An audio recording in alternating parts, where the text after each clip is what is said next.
So John McCain, this is a clip of John McCain leaving the Senate yesterday. A woman takes the opportunity to ask John McCain a question.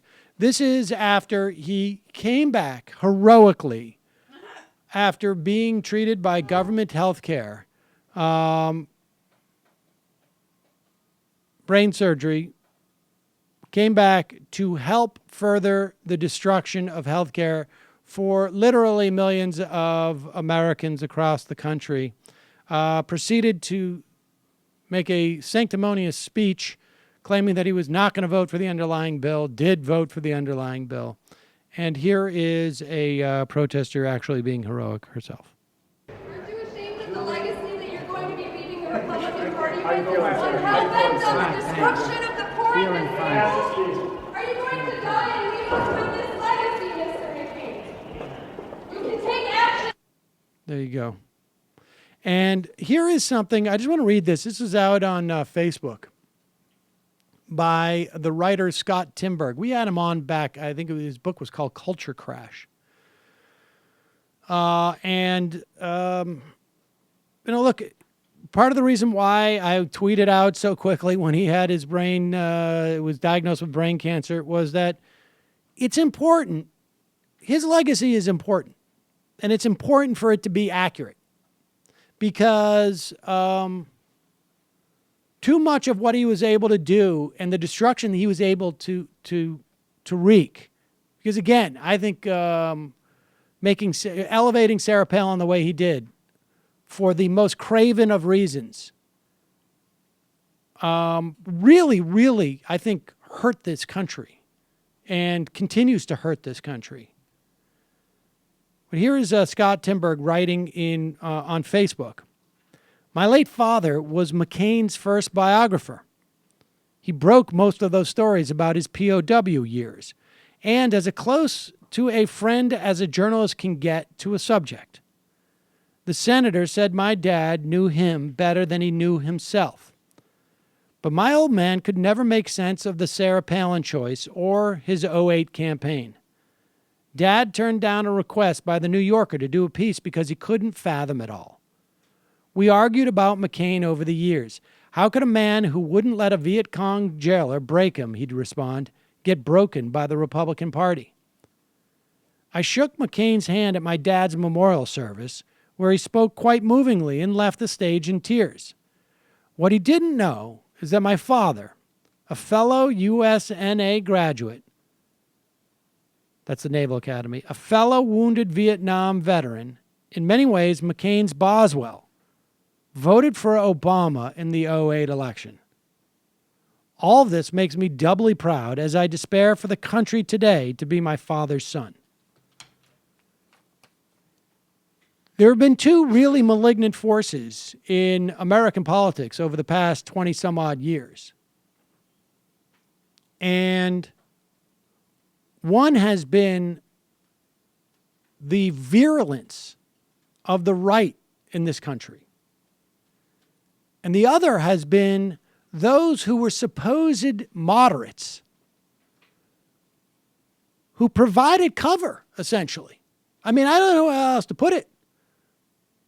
Provided cover for these people. When George Bush's campaign put out rumors that in South Carolina, because he wanted to stop John McCain, that he had adopted a black child as some way of both, I guess, to drum up racist sentiment against John McCain. John McCain, I think, had adopted a Pakistani child. John McCain just fell right into line when he had to, when it was good for John McCain. And when John McCain, the maverick moderate, had to choose a vice president, he chose the nation's most incompetent,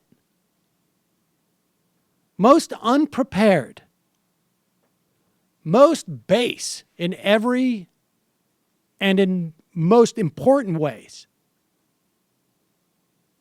pick he could possibly find. The most craven pick he could possibly find. And has never apologized for that pick, which is supposedly part of his honor. Well, I'm sorry. You know what?